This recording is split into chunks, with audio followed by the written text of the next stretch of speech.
ठीक है।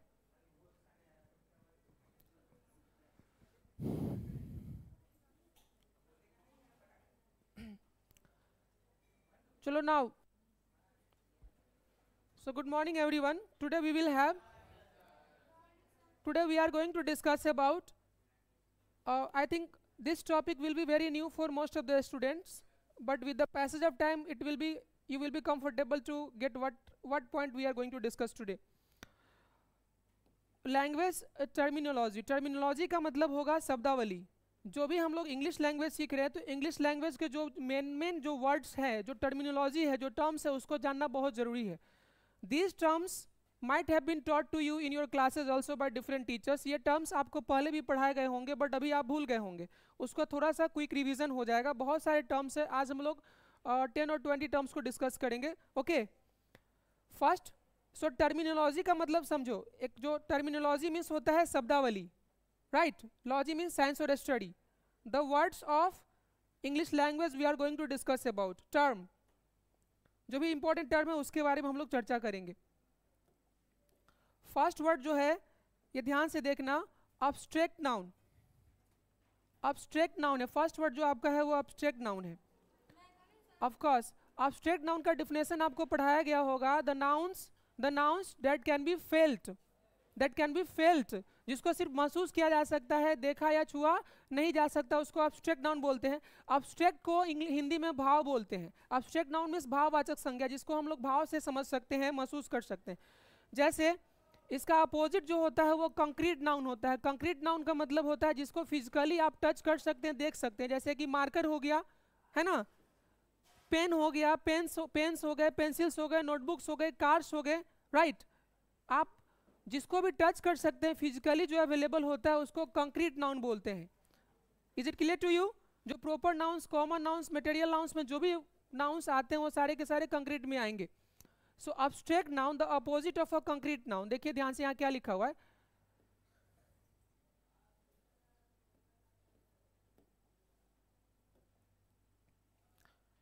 so the name of something which we experience as an idea not by seeing touching etc। ऐसा किसी भी चीज का नाम जिसको हम लोग सिर्फ एक्सपीरियंस करते हैं, आइडिया के तौर पर, उसको टच नहीं कर सकते। नाउन का मतलब क्या होता है? द नेम ऑफ एनीथिंग, किसी भी चीज के नाम को नाउन कहते हैं। जो भी नाम हमारे पास है, चाहे व्यक्ति का हो, वस्तु का हो, जानवर का हो, स्थान को, सभी के सभी क्या है? नाउन है। तो ऐसे नाउन जिसको टच कर सकते हैं वो कंक्रीट में आएगा। ऐसे nouns, the nouns which can not be touched, only be felt, these nouns are known as abstract noun। Is it clear to you? Abstract nouns are the nouns which can be felt only, cannot be touched and seen। For example, honesty, dishonesty, is it bravery, brightness, is it clear to darkness, sincerity, that means the nouns which can be felt, health, wealth, these all are abstract nouns। Is it clear to you? ऐसा noun जिसको सिर्फ touch नहीं किया जा सकता है, महसूस किया जाता है, उसको क्या बोलते हैं? अब्स्ट्रैक्ट नाउन्स बोलते हैं। आप लोग अब्स्ट्रैक्ट नाउन्स आप लोगों को पढ़ाया गया होगा। ओके, आगे बढ़ते हैं।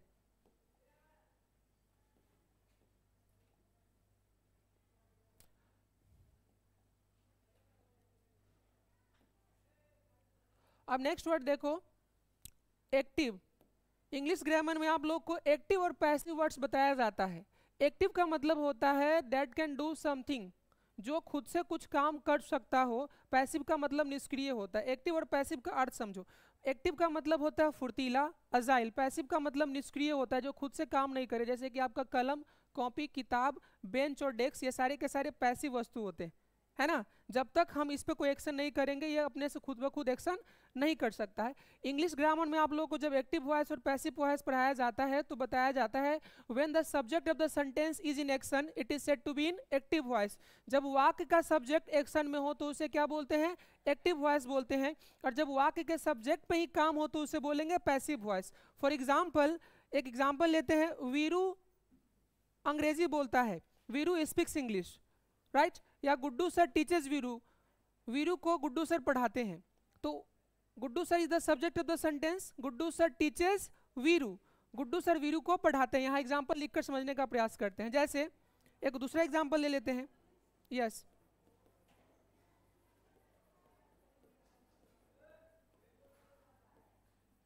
ही सपोर्ट्स मी, समझने का प्रयास कीजिएगा। He is the subject of the sentence, ये वाक्य का सब्जेक्ट है, सपोर्ट आपका वर्ब है और मी जो है वो ऑब्जेक्ट है। और ऑब्जेक्ट में कौन सा ऑब्जेक्ट है? इनडायरेक्ट ऑब्जेक्ट है या डायरेक्ट ऑब्जेक्ट? इनडायरेक्ट। व्यक्ति सूचक शब्द को क्या बोलते हैं? इनडायरेक्ट ऑब्जेक्ट बोलते हैं। तो ही सपोर्ट्स मी, ही सपोर्ट्स मी, और सपोर्ट्स कौन सा वर्ब है? तो आपका ट्रांजिटिव वर्ब है। The verb which takes an object after it to complete its sense is called transitive verb. Vikram, are you getting और नॉट? ट्रांजिटिव वर्ब उसको बोलेंगे the verb which takes an object after it to complete its sense is called transitive verb. Generally किसी भी verb का transitively और intransitively use किया जा सकता है, बट वर्ब के बाद ऑब्जेक्ट हो तो उसको क्या बोलेंगे? ट्रांजिटिव वर्ब बोलेंगे। ऑब्जेक्ट नहीं होगा तो उसको क्या बोलेंगे? इंट्रांजिटिव। जैसे अगर यहाँ पे मी को हटा दीजिएगा, ही सपोर्ट्स मी, ही सपोर्ट्स हैप्पीली, राइट? ही सपोर्ट्स एवरीवेयर, ही सपोर्ट्स एवरीवेयर। अगर यहाँ पे मी को हटा के एवरीवेयर डाल देंगे तो everywhere is adverb of place, वो ऑब्जेक्ट तो होगा नहीं, वो हर जगह समर्थन करता है, हर जगह समर्थन करता है। तो यहाँ पे सपोर्ट्स क्या हो जाएगा? इंट्रांजिटिव वर्ब हो जाएगा। There are two kinds of object, direct object और इनडायरेक्ट ऑब्जेक्ट। वस्तु सूचक को क्या बोलेंगे? डायरेक्ट। व्यक्ति सूचक को क्या बोलेंगे? इनडायरेक्ट बोलेंगे। ट्रांजिटिव वर्ब का डिफिनेशन है the verb which takes an object after it to complete its sense is called transitive verb. वह वर्ब जो अपने बाद ऑब्जेक्ट ले अपना अर्थ स्पष्ट करने के लिए उसे क्या बोलेंगे? ट्रांजिटिव वर्ब बोलेंगे। तो एक सेंटेंस हम लोग पैसिव वर्ड, एक्टिव वर्ड के बारे में डिस्कस कर रहे हैं। ये वाक्य का सब्जेक्ट है, it is the subject of the sentence. He supports me, he is the subject of this sentence. इस वाक्य का सब्जेक्ट क्या है? ही है। और ही क्या, ही क्या है? एक्शन में है, मतलब समर्थन करने का काम कौन करता है? ही करता है। तो जब वाक्य का सब्जेक्ट एक्शन में हो तो उसे क्या बोलेंगे? एक्टिव वॉइस का सेंटेंस बोलेंगे। When the subject of the sentence is in action it is said to be in active voice. ठीक है, जब सब्जेक्ट के ऊपर ही काम हो तो उसे क्या बोलेंगे? Passive voice. जैसे ही सपोर्ट्स मी, वो मेरा समर्थन करता है। दूसरा सेंटेंस अगर आप लिखिएगा, he is supported, SUPPORTED, he is supported by me. तो उनका समर्थन किया जाता है मेरे द्वारा, उनका समर्थन किया जाता है मेरे द्वारा। तो उनका समर्थन, ये जो सब्जेक्ट है ये कुछ नहीं करते बल्कि उन्हीं का समर्थन किया जाता है। तो जब वाक्य के सब्जेक्ट पे ही काम हो तो उसको क्या बोलेंगे? पैसिव वॉइस बोलेंगे। जब खुद से कोई एक्शन करे, जब आप खुद से आप पढ़ाते हैं, सपोज करते हैं कि प्रसन्ने पढ़ाता है, प्रसन्ने टीचेस, प्रसन्ने पढ़ाता है, पढ़ाने का काम प्रसन्ने करता है, तो ये एक्टिव वॉइस का सेंटेंस हो जाएगा। एक्टिव होगा या पैसिव? एक्टिव। और प्रसन्ने को पढ़ाया जाता है, पैसिव और एक्टिव? पैसिव। प्रसन्ने कुछ नहीं करता है, Prasanne does nothing, on the contrary the teaching action is done upon Prasanne, Prasanne को पढ़ाया जाता है। Is it clear to you और नॉट? मैं समर्थन करता हूं, एक्टिव वॉइस, और मेरा समर्थन किया जाता है, पैसिव वॉइस। जब वाक्य सब्जेक्ट एक्शन में होगा कार्तिक तो एक्टिव वॉइस, और सब्जेक्ट के ऊपर ही काम होगा तो पैसिव वॉइस। तो पैसिव वर्ड, एक्टिव वर्ड में किसी को कोई दिक्कत है इंग्लिश ग्रामर में? एक्टिव वर्ड का मतलब होगा जब खुद से कोई काम, सब्जेक्ट जब काम करे तो वो एक्टिव कहलाता है, और सब्जेक्ट के ऊपर काम कराए तो वो पैसिव कहलाता है। क्लियर है? चलिए आगे बढ़ते हैं। नेक्स्ट देखिए, एडजेक्टिव। एडजेक्टिव के बारे में सब लोग जानते हो, इसको थोड़ा डिस्कस करते हैं अच्छे से। एडजेक्टिव जो है सबको पता है, adjective is known as a qualifying words. ये नाउन्स के बारे में एक्स्ट्रा इन्फॉर्मेशन देता है, थोड़ा और जानकारी प्रदान करता है। Is it clear to you? जैसे यू आर माई स्टूडेंट, आप मेरे विद्यार्थी हैं, तो यहाँ माई क्या है? आपके बारे में एक्स्ट्रा इन्फॉर्मेशन दे रहा है कि आप मेरे विद्यार्थी, आपको लिमिट कर रहा है, डिटरमाइन कर रहा है। Determiners are also adjectives. So adjective क्या है? A word like green,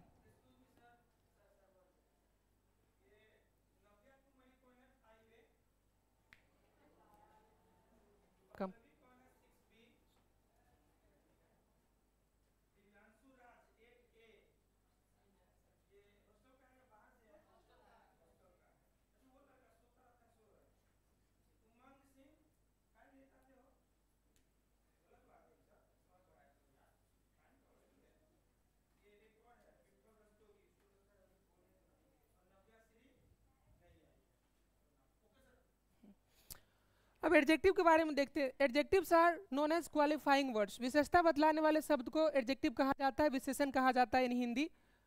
adjective के कई प्रकार होते हैं। These types might have been introduced to you perfectly in the class by the teachers. अभी इस वर्ड को देख लेते हैं। Adjective a word like green, hungry, जैसे कि वर्ड ग्रीन हो गया, हंग्री हो गया, इम्पॉसिबल हो गया, which is used when we describe people, things, events. जब हम व्यक्ति को, जगह को और इवेंट्स को डिस्क्राइब करते हैं, उनके बारे में एक्स्ट्रा इन्फॉर्मेशन देते हैं।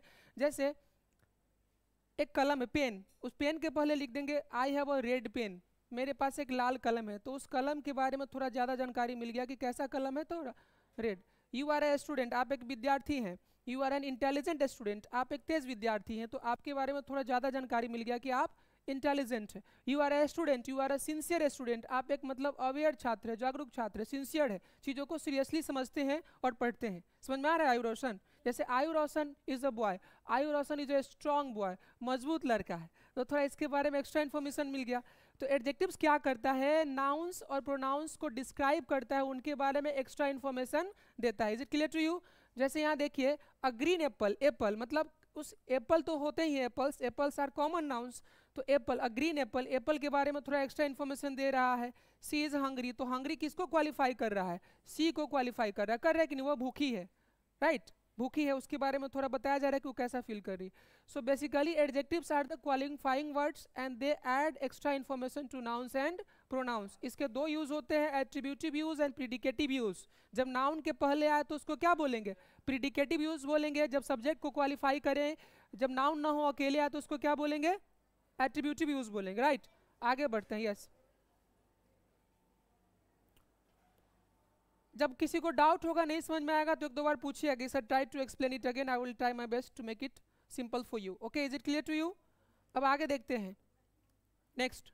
एडवर्ब के बारे में सारे बच्चे जानते हैं। एडवर्ब, एडवर्ब जो है वो क्या करता है, अपने आप को क्वालिफाई करता है, it qualifies itself.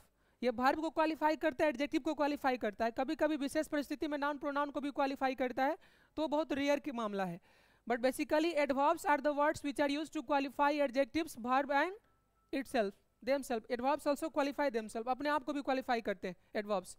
A word like tomorrow once badly, a word like tomorrow once badly, जैसे मैं बोलूँगा he speaks, वो बोलता है, he speaks loudly, तो speaks क्या है, verb है, he speaks,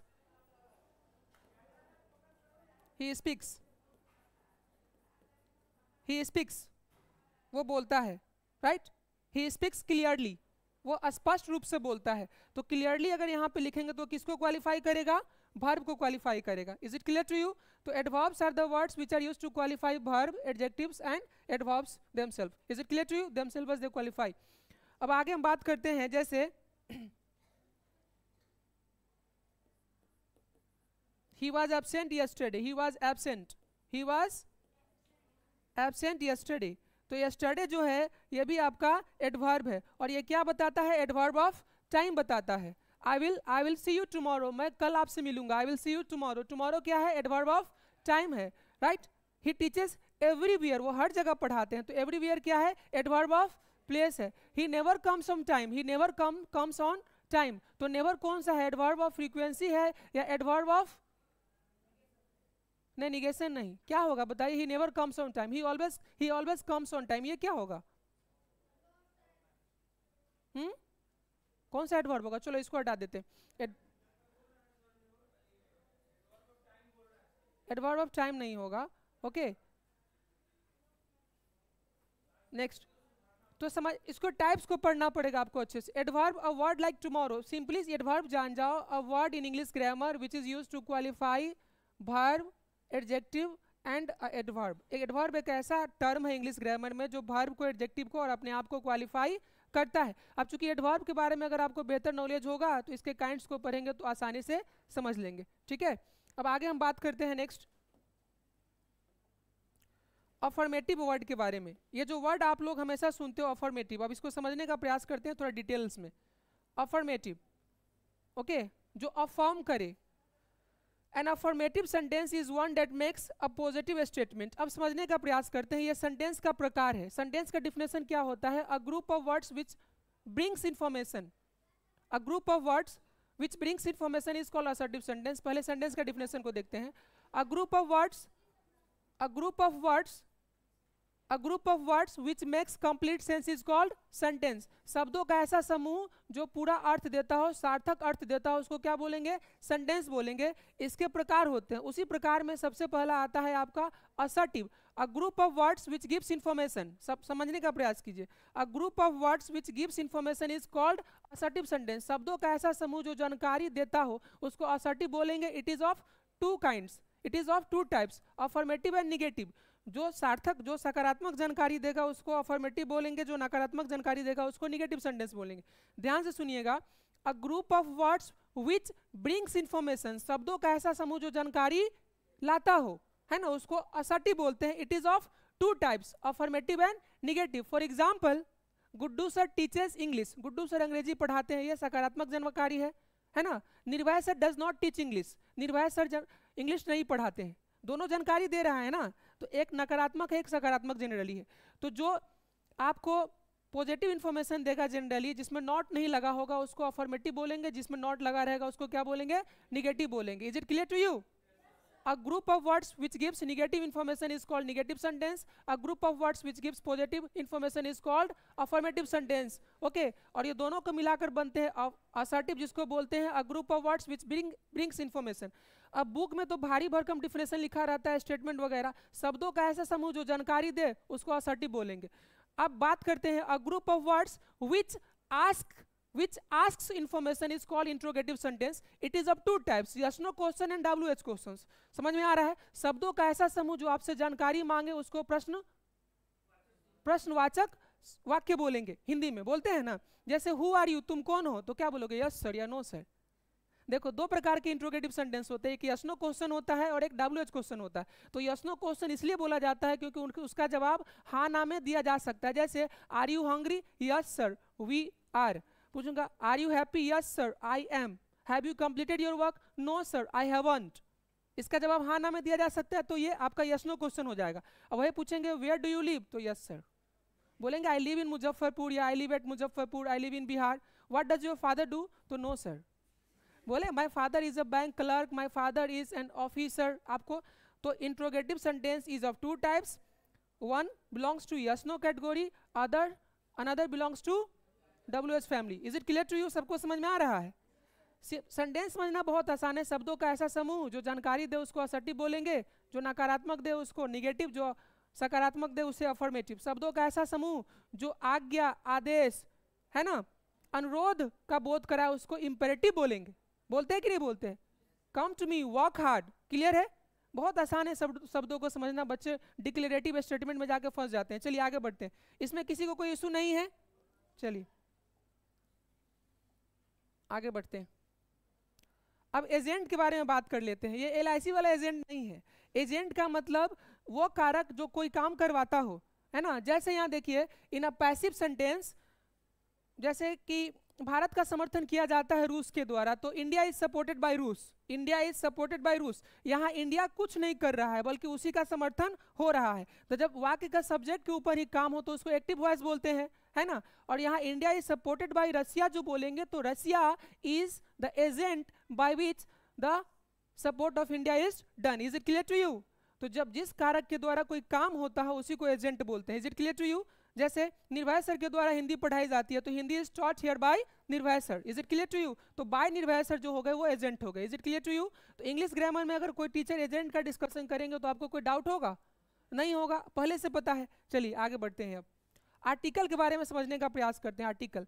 आर्टिकल के बहुत सारे अर्थ भी होते हैं. आर्टिकल का मतलब धारा भी होता है इंडियन कॉन्स्टिट्यूशन में. आर्टिकल्स का मतलब वस्तु भी होता है. आर्टिकल का मतलब a small piece of writing in a newspaper भी होता है. a piece of writing in a newspaper भी आर्टिकल होता है. इंडियन कॉन्स्टिट्यूशन में भी बहुत सारे आर्टिकल्स है. आर्टिकल्स है कि नहीं है? आर्टिकल्स है कि नहीं है ना आर्टिकल्स. उसके बाद आर्टिकल इंग्लिश ग्रामर में होता है जिसको ए एंड द बोलते हैं. आप चीज़ों को समझो. जितने भी आर्टिकल्स होते हैं, all the articles are determiners and all the determiners are adjectives. All the articles are determiners and all the determiners are adjectives. अब पूछोगे सर जब आर्टिकल्स एडजेक्टिव्स का पार्ट है कैसे, तो हर एक वर्ड जो नाउन को क्वालिफाई करता है एडजेक्टिव कहलाता है. और याद करो ए और द जो है बिना नाउन का इसका इस्तेमाल ही नहीं होता है. अब पूछोगे आप कि सर एडजेक्टिव और डिटरमाइनर्स में क्या अंतर है, तो my dear students, the adjectives which can never be used without nouns are known as determiners. ऐसा एडजेक्टिव्स जो अपने बाद नाउन लेता ही लेता है उनको डिटरमाइनर्स बोलते हैं, और ऐसा एडजेक्टिव्स जो अपने बाद नाउन लेता भी हो और बिना नाउन के भी चल देता हो उसको एडजेक्टिव्स बोलते हैं। Is it clear to you और not? Give me 5 minutes please sir. Okay, तो ऐसा एडजेक्टिव्स जो बिना नाउन का इस्तेमाल होता ही नहीं हो उसको क्या बोलते हैं? डिटरमाइनर्स बोलते हैं। जैसे you are my brother, sister, father, mother, friend, teacher, तो माई के बाद हमेशा कोई ना कोई नाउन आएगा ही आएगा, तो ये आपका माई जो है वो डिटरमाइनर्स में आता है। लेकिन हम लोग पढ़ते हैं इसको पोसेसिव एडजेक्टिव के कैटेगरी में। Is it clear to you और नॉट? तो डिटरमाइनर्स क्लास 10th में भी पढ़ना है, आपको समझना पड़ेगा, 9th में भी पढ़ना है। तो all the articles are the part of determiners because they can never be used without nouns। उनका इस्तेमाल बिना nouns का हो ही नहीं सकता। होगा क्या अलकमा? नहीं हो सकता है। तो ये प्रूव हो गया कि all the articles are determiners and all the determiners are adjectives। अब पूछोगे determiners कैसे adjectives होगा, तो सारे qualifying words तो adjectives ही होते हैं। चलिए आगे बढ़ते हैं। आर्टिकल में कोई समस्या नहीं होगा। ए एंड द को आर्टिकल्स कहा जाता है, ए एंड को इंडेफिनिट आर्टिकल बोलते हैं, द को डेफिनिट आर्टिकल बोलते हैं। अब बहुत सारे रूल होते हैं कि सर सिंगुलर काउंटेबल नाउन जो अनकाउंटेबल होते हैं उनके पहले द नहीं लगते हैं, प्लूरल के पहले द नहीं लगता है। लगता है जैसे जब किसी खास व्यक्ति वस्तु की बात करें तो नाउन सिंगुलर हो, काउंटेबल हो, प्लूरल हो, it does not matter, we have to use article the. Is it clear to you और नॉट? जैसे I bought a KG of sugar yesterday, right? Clear है, मैंने कल 1 kg शुगर खरीदा, चीनी खरीदा। The sugar is not pure, the sugar is not pure मतलब चीनी शुद्ध नहीं है। Is it clear to you? Right? तो कौन सा चीनी? जिसको मैंने कल खरीदा था। तो जब किसी भी नाउन को पर्टिकुलर बनाना हो जिसको बोलने वाले और सुनने वाले पहले से जानते हैं तो उसके पहले आप आर्टिकल द लगा सकते हैं। जैसे कि बच्चे नटखट होते हैं, सबको पता है चिल्ड्रन आर नॉटी, लेकिन बोलेंगे मेरे मोहल्ले के बच्चे, मेरे घर के बच्चे नटखट है, तो the children of my home, the children of my mohalla are naughty. Is it clear to you और नॉट? कुत्ते वफादार होते हैं, डॉग्स आर फेथफुल, बोलेंगे मेरे गली के कुत्ते वफादार हैं, द डॉग्स ऑफ माई गली बोल सकते हैं, या street, right, or faithful. Is it clear to you और नॉट? चलिए आगे बढ़ते हैं। तो ए एन को इंडेफिनिट आर्टिकल कहा जाता है, द को डेफिनिट। फॉर एग्जाम्पल, जैसे एग्जाम्पल में बता रहा था आपको कि there was a girl weeping beside my house, when I went up to her, तो he was not she, मतलब she was not she was he। कहने का मतलब है एक लड़का जिसके लंबे लंबे बाल थे आपके घर के बगल में रो रहा था, लेकिन था वो लड़का, लेकिन आपको लगा कोई लड़की है, तो आप बोलोगे आई सो अ गर्ल, नहीं रे, I saw a girl weeping beside my house, I went to her, the girl was not the girl, the girl was a boy having a long hair, right? Is it clear to you? तो indefinite इसीलिए बोला जाता है क्योंकि जिस भी noun के पहले ए एन आता है उससे डिफिनिट का बोध नहीं होता। जैसे अगर आपके पिताजी से कोई मिलने आएंगे तो बोलोगे पापा Sharma ji wants to see you, कोई मिस्टर शर्मा आपसे मिलना चाहते हैं, है कि नहीं? अभी मैं पढ़ा रहा हूँ, बोलोगे sir Roshan wants to see you, मतलब कोई रोशन आपसे मिलना चाहते हैं। इसीलिए ए एन से इनडेफिनिट का बोध होता है, इसीलिए इनको इनडेफिनिट आर्टिकल कहते हैं, द को डेफिनिट आर्टिकल बोलते हैं। आदित्य समझ में आ रहा है आपको? चलिए आगे बढ़ते हैं। अब एक हम लोग देख लेते हैं, एट्रीब्यूटिव का जिक्र किया है। जब एडजेक्टिव नाउन के पहले आए तो उसको एट्रीब्यूटिव यूज बोलते हैं। Is it clear to you? देखो यहाँ पे adjectives placed before nouns are in attributive position. वो एडजेक्टिव्स जो नाउन के पहले पोजीशन किया गया है उनको एट्रीब्यूटिव बोलते हैं। एग्जांपल्स, अ ग्रीन शर्ट, देखो शर्ट क्या है? नाउन है कि नहीं है? और उसके पहले ग्रीन है तो ये आपका एट्रीब्यूटिव यूज है। माई नोआजी सन, मतलब नोआजी मतलब तूफानी बेटा, मेरा तूफानी बेटा जो हल्ला गुल्ला करता हूँ हमेशा, सर पे उठाया रहता पूरा। सी ऑल्सो प्रिडिकेटिव भी हम लोग देखेंगे और चर्चा करेंगे। अभी जितने भी वर्ड्स डिस्कस कर रहे हैं आपको कॉन्सेप्ट समझ में आ रहा है? इसको आपको पीडीएफ जब मिल जाएगा एक बार अपना नोट्स बना लीजिएगा तो आप लोगों को समझ में आ जाएगा। आज के लिए इतना रहने देते हैं, फिर लैंग्वेज टर्मिनोलॉजी को अगले क्लास में पढ़ेंगे। Okay, thank you very much. चलो बंद कीजिए। अब हम लोग आप बाकी बच्चे जाइए, आर के मिशन वाले बच्चे जाइए। आज अभी निर्भय